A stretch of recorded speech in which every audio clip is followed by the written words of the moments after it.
స్వయంకృతంతో జరిగింది గతం, స్వయం కృషితో ఎదగాలి మనం.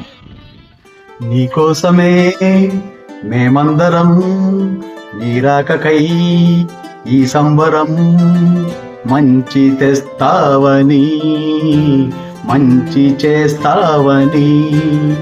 Welcome welcome new year, goodbye old year. Welcome welcome new year, goodbye old year. వచ్చే new year, happy new year. వచ్చే new year, happy new year. మన ఇంగ్లీష్ క్యాలెండర్లో ప్రతి సంవత్సరం డిసెంబర్ 31తో ఓల్డ్ ఇయర్ వెళ్ళిపోయి జనవరి 1తో న్యూ ఇయర్ స్టార్ట్ అవుతుంది. అలాగే ఈసారి 2024కు గుడ్ బై చెప్పి 2025కి వెల్కమ్ చెప్దాం. ఇందులో కొత్త ఏమీ లేదు, కానీ రాబోయే సంవత్సరం 2025కి మ్యాథమెటికల్గా కొన్ని స్పెషాలిటీస్ ఉన్నాయి. అవేంటో చూద్దాం.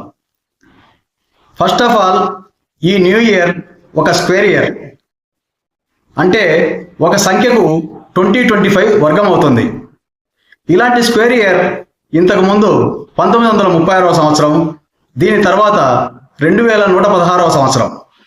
అయితే మన జనరేషన్ 1936 సంవత్సరాన్ని చూడలేదు, 2116 సంవత్సరాన్ని చూడలేము. సో మనం చూడగలిగిన only one square year 2025. Square ఇయర్తో పాటు గణితపరంగా ఈ 2025కి మరికొన్ని ప్రత్యేకతలు ఉన్నాయి.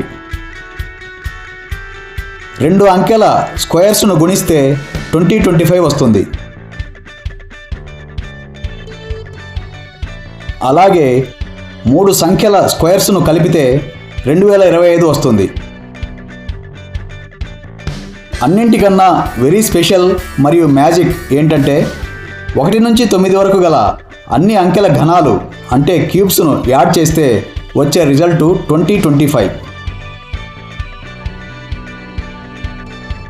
ఈ గణాంకాలన్నింటినీ శోధించి మనకు తెలియజేసిన మేధావులకు ధన్యవాదాలు తెలుపుకుంటూ, రానున్న న్యూ ఇయర్ 2025 మనందరి జీవితాల్లో వెలుగును నింపాలని ఆశిద్దాం. అదొక మెమరబుల్ ఇయర్గా ఉండిపోవాలని కోరుకుందాం. Wishing you all very happy and prosperous new year.